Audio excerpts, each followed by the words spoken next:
হঠাৎ করেই উত্তাল বাংলাদেশের ক্রিকেট অঙ্গন। বিসিবিতে রাজনৈতিক হস্তক্ষেপের অভিযোগ তুলে আইসিসির কাছে কড়া ভাষায় ইমেল করেছেন সাবেক সভাপতি আমিনুল ইসলাম বুলবুল। এরপর সেটা অস্বীকারও করেছেন তিনি।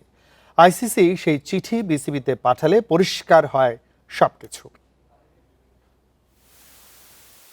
শেষ হইয়াও হইল না শেষ। রবীন্দ্রনাথ ঠাকুরের সেই লাইনের মতোই যেন বিসিবিতে বুলবুল অধ্যায়। যদিও শেষ হওয়া না হওয়ার থেকে বুলবুল হতে দিচ্ছেন না, সেটা বলাই ভালো। তামিম সভাপতির চেয়ারে বসেছেন 1.5 মাস হয়ে গেছে। প্রতি সপ্তাহে সর্বোচ্চবার বিকাশ পেমেন্টে 50 জন হবেন পেমেন্ট চ্যাম্পিয়ন। জিতে নিন টিভি সহ আকর্ষণীয় সব প্রাইজ। বাংলাদেশ ক্রিকেট ধাক্কা কাটিয়ে সামনে এগিয়ে যাচ্ছে। সেই সময় আলোচনার বাইরে থেকে হঠাৎ করেই দৃশ্যপটে বুলবুল আইসিসির কাছে পাঠিয়েছেন একটা চিঠি। তার সময় যারা পরিচালক ছিলেন তাদের সাথে আলোচনা করে বাংলাদেশ ক্রিকেটের ক্ষতি করতেই কি এমন সিদ্ধান্ত?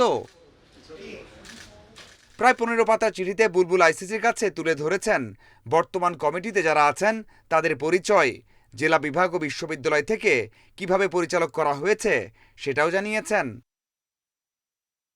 সব ঠিক ছিল, তবে বুলবুল দাবি জানান বিসিবিকে সব ধরনের আর্থিক অনুদান বন্ধের, সরকারকে সতর্ক করা ছাড়াও আইসিসির ইভেন্টে যেন অংশ নিতে না পারে বাংলাদেশ, সেই দাবিও করেছেন সাবেক বিসিবি সভাপতি।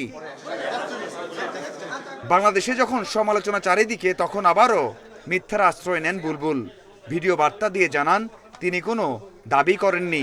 আমি নাকি আইসিসিকে রিকোয়েস্ট করেছি যে বাংলাদেশের ফান্ডিং বন্ধ করে দেওয়ার জন্য। সেটা কখনোই সম্ভব না এবং সেটা আমার দ্বারা কখনো হয়নি, ঘটেওনি। এটা সম্পূর্ণ একটা মিথ্যে কথা। এবং এই যে সিন্ডিকেটটা যে কাজটা করছে, আমি যখন কাজ করতাম বাংলাদেশে তখন আমাকে প্রত্যেক দিন তারা ডিস্টার্ব করতো। তবে আইসিসি যখন বিসিবিকে সেই চিঠি মেইলে পাঠায় তখন সব পরিষ্কার হয়ে যায়, জানা যায় আসল ঘটনা। এখন বিসিবি কি করবে? এখনো আনুষ্ঠানিকভাবে কোনো প্রতিক্রিয়া না জানালেও আইসিসির চিঠির জবাব দেওয়ার পরেই সেটা জানাবে। Mazharul Islam, independent news.